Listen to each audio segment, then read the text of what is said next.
there are forms out there that these organizations will send and say, just put your name on it. Here's the policy, and this is what we do. Right. But because of the bureaucracy and the greed, those things don't happen, and it leads to catastrophic results. AdvoKAYte, holding healthcare accountable. This podcast is my way of sharing what I've learned about the mistakes, the cover-ups, and the ways we can all protect ourselves. We're all in this together. Hi, everyone, and welcome back to another episode of AdvoKAYte, holding healthcare accountable. I'm thrilled today to have my law partner, Luke Metzler, join us today to talk about hospital and institutional liability. So welcome, Luke. Oh, thank you. Happy to be here. Well, I'm happy to get to spend a half an hour with you because we are often two ships passing in the night. That's right. And sometimes I don't know what you look like. It's nice to have 30 whole minutes. I know, it's amazing. Right off the bat, I'm going to put you on the spot because I want to brag on you a little bit, and let everybody know who doesn't know you what a remarkable medical malpractice and birth injury attorney you are, and what tremendous respect I have for you. And you're a hard worker, and most of all, you care about our clients, and you take such wonderful care of them. And I would have to say, from a selfish standpoint, I know that, well, first of all, you're among a very tiny number of people in the state of Texas who work at the level you do in medical malpractice and birth injury. You're so well respected. And nationally, you're nationally recognized as a birth injury attorney. I know you're currently handling cases throughout Texas, Oklahoma, Iowa, Alaska, Rhode Island. I forgot. Missouri. Yeah. A couple other in there probably. Yes. That's frequently where I talk to you. I'm like, where are you? You're in Anchorage? Okay, well, great. See you later. But I also want to just say that I know when you decided to join me as my partner, you had your pick of the litter and you could have chosen anyone to be your law partner. And I will forever be honored that you chose me.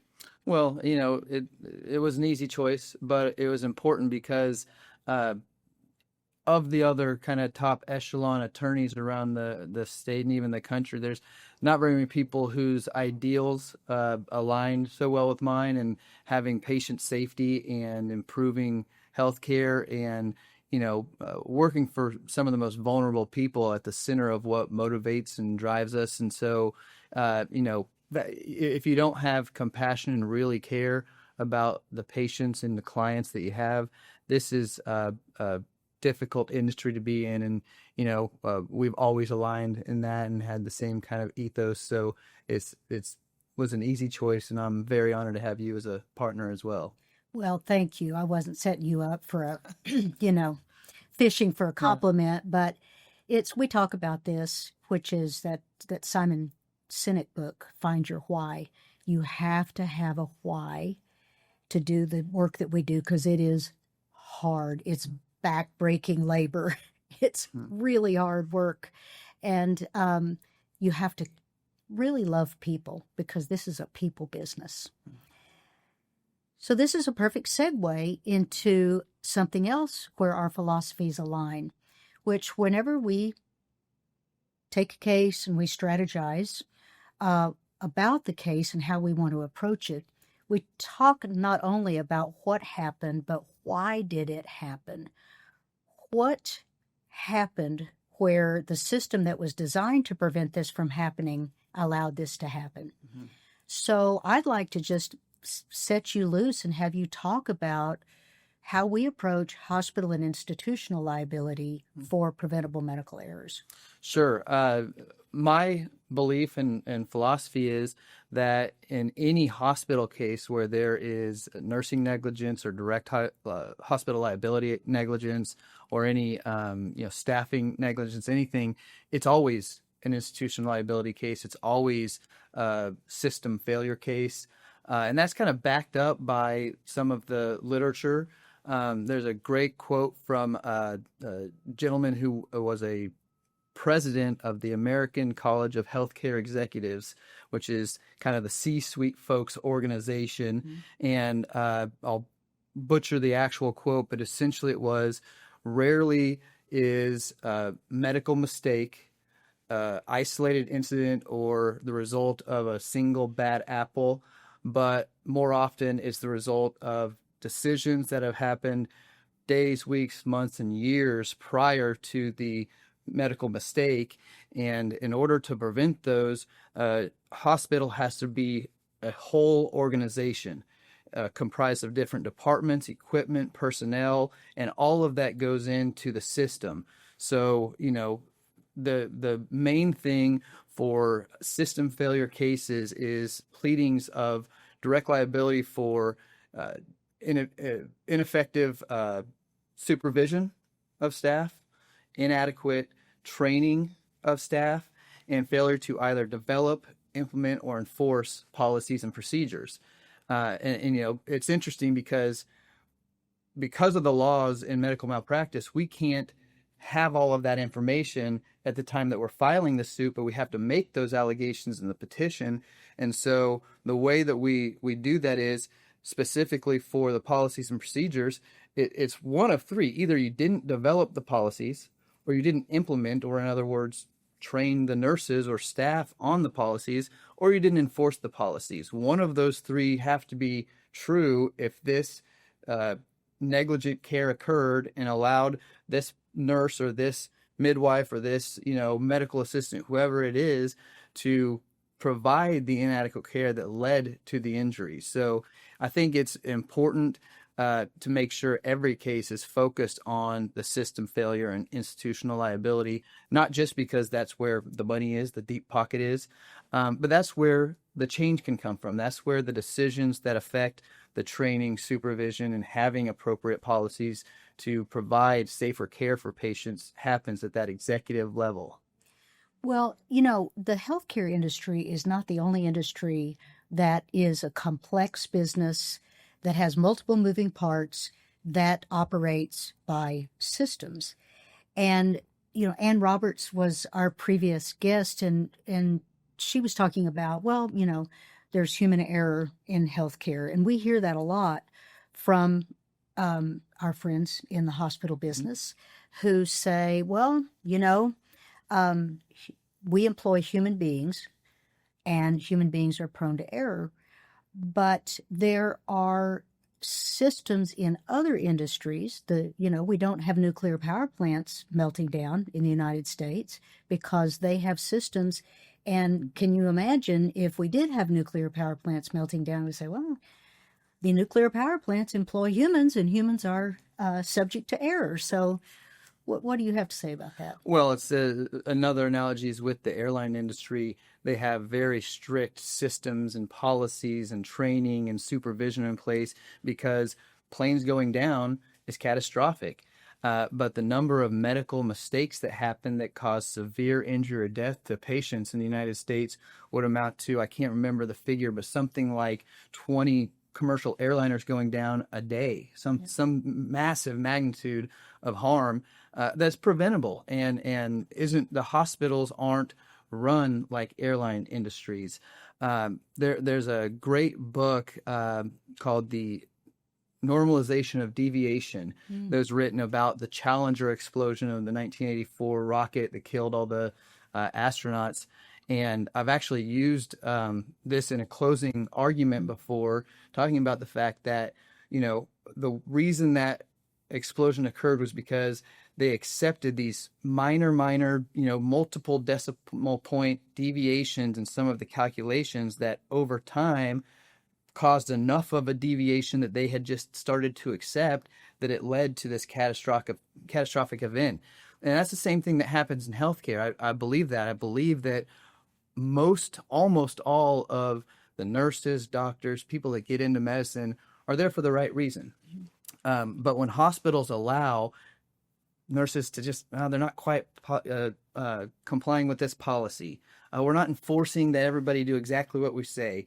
Oh, they're not maybe getting all the training that they're supposed to. Whatever it is, this normalization of deviation over time leads to catastrophic results in our patients and our clients. And if the institutions ran more like an airline industry or the nuclear power industry or NASA, then we wouldn't have those sorts of easily preventable mistakes happening, millions of times a year. Mm-hmm. Well, it's, I could think of 1,000 examples, and so could you, but it might sound onerous to say, your little community hospital over here needs to develop all of these complex systems, but most of those are prescribed for them.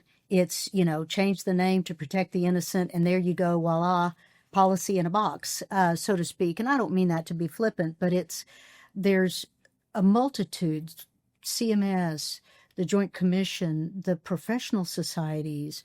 If it's an ambulatory, an outpatient surgery center, it can be the ambulatory, whatever that is, the American Association of Ambulatory Surgery Centers, or, whatever, that tell hospitals, we've studied this is the best practice. But we see over and over and over again, you'll take the deposition of someone and they're like, well, no, I wasn't really aware of that, or, 1,000 things. I was talking with Ann Roberts earlier about the case I had where we all know there's supposed to be a timeout, and the timeout's supposed to be documented before surgery started. And they did it. They checked the box, but whoever was doing it only left 1 second, timeout, and then the next thing happened. So I was like, you can't even say timeout in 1 second. But why do you think there is such a rub between the business of medicine and the good people? And we know they're not all good people, just like not all lawyers are good people, good lawyers. But what makes it hard for good doctors and nurses to operate in our current healthcare system? Well, it's a complex issue, but most of it comes down to what a lot of the problems in society come down to: greed and bureaucracy. When it's going to cost a hospital, I've had cases where the nursing management has advocated and requested all the way up to the executive committee, we're having labors going on overnight. We don't have any anesthesia in-house overnight. That's dangerous because there are sentinel events that can occur during labor where you have to start anesthesia and get a C-section done as fast as possible. And having 30 minutes for somebody to come that's on call as a CRNA to the hospital is too long. And I've deposed the chief executive officer, the chief nursing officers who testified, well, it was a financial decision. So deciding that we know we're going to imperil patient safety, but it might take our bottom line down, mind you, from the $17 billion conglomerate multi-state health systems, but that's going to bring our bottom dollar down by something that we can't even round off on a decimal point. But we're bean counters, and that's what matters to us. We're not worried about the patient safety. In fact, almost always those people in those positions have zero healthcare experience. They're not doctors, they're not nurses, or they haven't practiced in that particular field, and they're over there making decisions that affect healthcare based on bottom line numbers rather than patient safety. And in line with that, the bureaucracy, where these nurses who are day-to-day on the bedside, knowing what these patients need, advocating for it, and their managers advocating for it, but the manager can't say, yeah, you're right, we need 24-hour anesthesia care here because of that. They have to go up to the director, who has to take it to the medical executive committee that has to get it all approved, and somebody up in that ether decides, no, we aren't going to do that. So those are the main two reasons that, despite all of the Joint Commission and other accrediting agencies, organizations, professional organizations, Centers for Medicare and Medicaid Services recommendations. There are forms out there that these organizations will send and say, just put your name on it. And here's the policy, and this is what we do. Right. But because of the bureaucracy and the greed, those things don't happen, and it leads to catastrophic results. I think safe staffing is a prime example of that. And I was speaking with a nurse the other day who told me that the type of patient she was caring for, a neuro ICU patient, required one-on-one nursing care, one nurse to one patient. That's not because this hospital decided that and the hospital across the street would decide one nurse could take care of two patients. These things are prescribed. Very smart people up there decide what is a safe staffing level. But then certain bad hospitals override those decisions because they're like, well, but if we gave each nurse two neuro ICU patients, then we could, like you say, the bean counters figure out how they can boost profits. And so this nurse was telling me, she told her supervisor, she said, so if both of these patients go code blue at the same time, which one lives and which one dies? Just tell me. I'm here for my shift. Just tell me which one am I supposed to save and which one am I supposed to let die? Mm-hmm. So we're not talking about things in the theoretical sense. This is real life stuff. But the biggest problem with all of this is the poor patient, because the patient isn't going to know. No patient is going to know, wait a second, is this a safe staffing level? They're going to know things like, my family member has been out at the nurse's station because I was supposed to get my medicine an hour ago and I can't, this is a ghost town, I can't find a nurse anywhere. Or I've pushed the call button 17 times. That's what they know. But there's so much going on behind the scenes that we don't know about when we are at, and I say we because we're all patients, we're at our most vulnerable times when we're patients and we are being asked to give the ultimate trust in institutions that are not always deserving of our trust. Mm-hmm. Yeah, no, I totally agree. And it's one of those blind spots for patients because we naturally, because most patients, not all, but most patients don't have any healthcare experience. If somebody comes to me with no legal experience, they're putting their faith and trust in me that I'm going to do what's right and be a fiduciary and put their interests ahead of mine. Mm-hmm. The same thing happens with patients. You go in, you're saying this nurse, this doctor, they have this special education, they have this fiduciary duty to me, they're going to do what's right. This hospital is going to do what's right by me as a patient, and they have no idea those behind the door, smoky room decisions that affect their care. And, specifically the ratio issue is directly in line with these allegations we always make about inadequate supervision, because it can even be a circumstance where, yes, A1 recommends 1-to-1 or 2-to-1 nurse ratio for the second stage, but once pushing starts, a 1-to-1 ratio.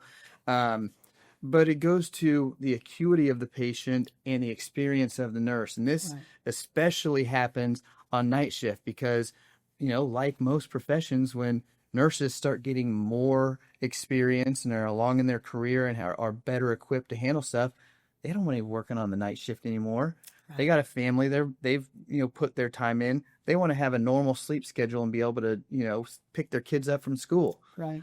So these nurses on night typically have less experience, and their training has been truncated over time because the hospitals need them to be in there caring for patients, not being babysat by another nurse that takes away from their ability to treat other patients. Yeah. And, all of this ends up leading to issues of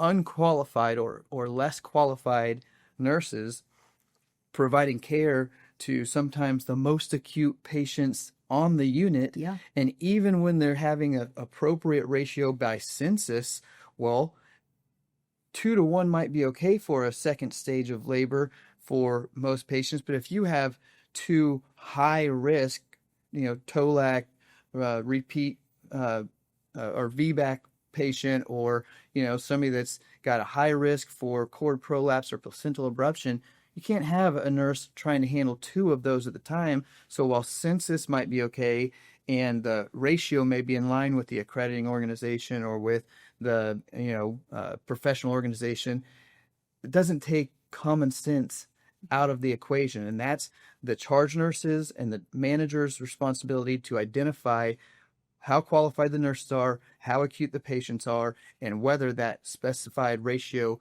should apply in this specific circumstance. And rarely does that happen.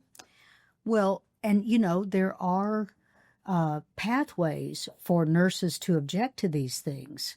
And there are nurses out there who care mostly about their patient's safety, even over their own livelihood. They'll put themselves in harm's way of getting retaliated against by the boss for reporting it. But there's the safe harbor laws where they can report, like, look, using my example again, I'm supposed to only have one neuro ICU patient to take care of. The unit supervisor told me I'm going to have two.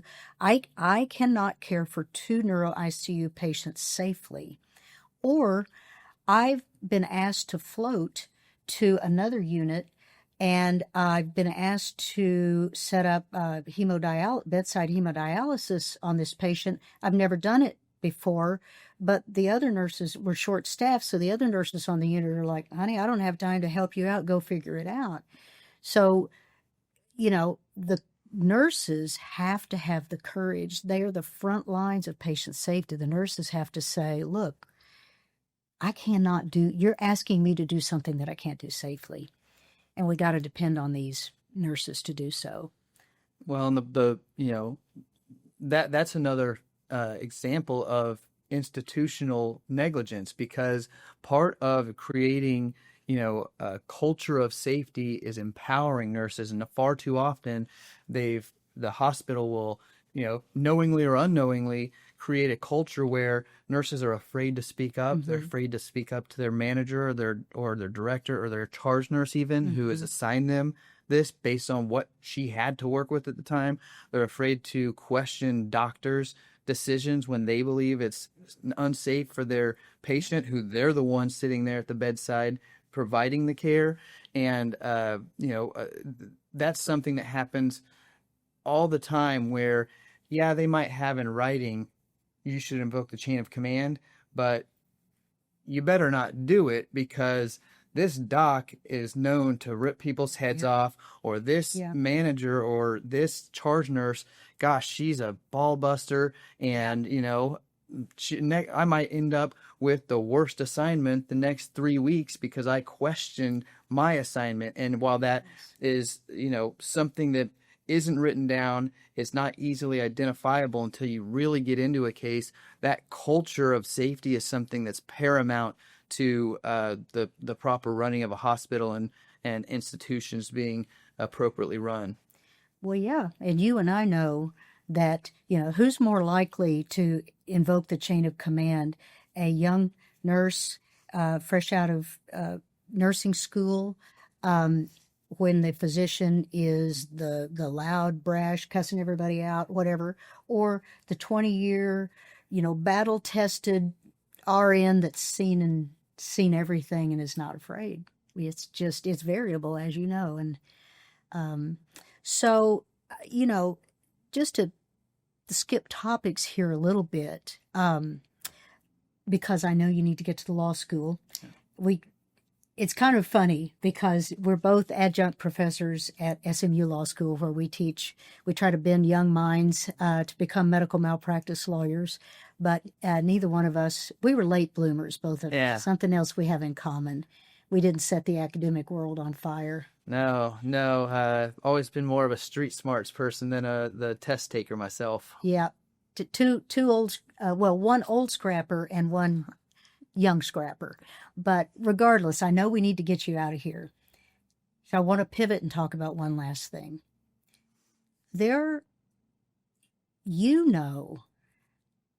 We love our clients. And when we meet them for the first time, the overwhelming thing they say to us is they're almost embarrassed. They say, I'm not the type to sue anybody.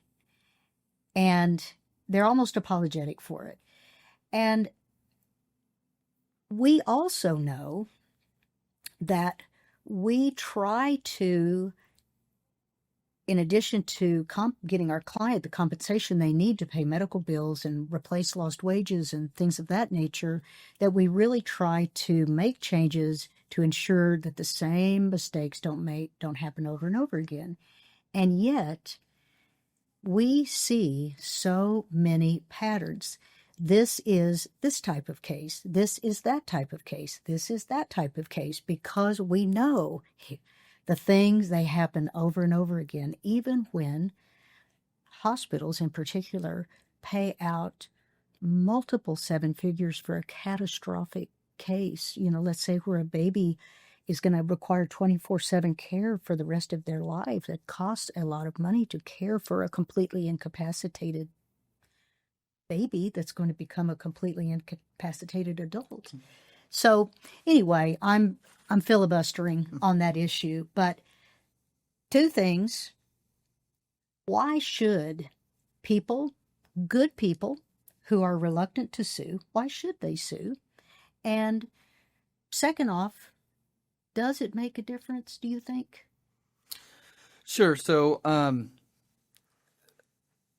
think that an interesting kind of aside on this is we're attorneys and counselors at law, and we're not counselors, therapists, but there is some obligation, I believe, that we have in understanding our clients, listening to them, and relating to them important things like, of course, in retrospect, you would have done something different. You would have got a different doctor, went to a different hospital, demanded a C-section earlier because your baby was born, and you're second guessing yourself as a mother, as a father, wondering, what could I have done different? And so it's really important, in my opinion, when we're talking to these clients, when they're coming, especially when they're saying, I don't want to sue people. I'm not somebody that's ever had a lawsuit before. To make sure they understand they didn't do anything wrong, and that it's natural to question and blame yourself some, and to think what could have been different, and to understand that through this process, through the legal process, not only are you going to be getting answers and exposing who's really at fault, but holding those people accountable, plaintiffs having the courage to file a lawsuit, knowing they're going to be scrutinized, knowing that, over 50% of the country thinks medical malpractice lawsuits particularly are bad, and having the courage to come forward and say, this is not okay, I've been harmed. But also, I'd say 90% of my clients, when I ask them, because I do, what do you hope to get out of this? Obviously, sometimes they're in a financial constraint because of the condition they've been left in. They want to be made as close to whole as possible, which is nowhere near whole after the fact. But almost always, I say justice, and to make sure this doesn't happen to somebody else. I want to make sure that this hospital, this nurse, this doctor is held accountable, so that the next baby doesn't end up with brain damage, so that the next patient doesn't end up with a hole in their bladder when they went in for surgery, whatever it is, because humans are good-natured and generally empathetic, and want everybody to have a good experience. And they know that their cousin, their sister, their mother, their children are also patients and could end up in the same situation. And I do believe that lawsuits are good. I think that they hold people accountable. It exposes things. And I know firsthand, and I've seen it, especially with these hospitals that we have cases against year after year after year, lawsuits effectuate change. Doctors have to get new training. Sometimes they lose their privileges. Rarely are they ever reprimanded by the board. It causes policies and procedures to be amended at the hospital. I've had it where I know that they have started implementing simulation training regarding that issue that they didn't do before. So when this rare but extreme issue happened, everybody wasn't ready for it. We want them to be ready for it the next time. So I think that those are the reasons it's people are reluctant to file lawsuits and medical malpractice lawsuits particularly. And I think that absolutely there is a community and overall patient safety good gained from exposing bad actors or medical mistakes and making sure that those are corrected. Well, absolutely. And this isn't just theoretical. I was in mediation last week for one of our clients, and I said, we want some assurances that they have fixed their problems. And, the mediator was saying, well, you don't want to open with that because that's going to discourage them because they want to just pay money and settle the case or whatever. And this was a case where the surgery center didn't have proper resuscitation equipment and a patient died. Then they still didn't have the proper resuscitation equipment and a second patient died. That was our client. And so and I made sure my clients were okay with it. I was like, we don't care. First things first, tell us what has been changed. And to that defendant's credit, they came in and they said, here's all the things. We've got an ACLS, advanced cardiac life support, trained person on our staff now. They've trained all the other people. We have the ability to intubate, and all these different things. And it just changed the tone of everything. It was like, okay, that's a good thing. So there are some success stories out there. And, sadly, I think certainly in my lifetime, my career, and probably in your lifetime, in your career, you'll have a lot of job security because things aren't changing fast enough. And innocent people are still going to be harmed and their lives are going to be destroyed. I've always said, if what I do ends up with hospitals training people better, having policies that are effective, supervising people appropriately, and that means that there's never or rarely a brain damaged baby, and I have to find a different line of work, that would be a success for me. I would be over the moon thrilled. But unfortunately, I don't see that ever happening, certainly not in my lifetime. And I think you're right. Sadly, there's job security there at the expense of some really vulnerable patients. Well, it's true. There's only one problem with what you say, which is that we don't have the skills to do anything else. We're unemployable outside of this tiny little specialty we have. That's true. That's all right. I'll go back to school and become a nurse. You could become a high school wrestling coach. Yeah, there we go. Well, Luke, thank you so much for joining us. I know you have to scurry off to law school and be an adjunct professor. Appreciate you having me. You bet. All right. Thanks, everyone, for joining. And if you liked what you heard today, please don't forget to like and subscribe. And I know we'll be having Luke back in the studio again so I can lay eyes on him at least, once a month or so. But anyway, thank you so much for joining.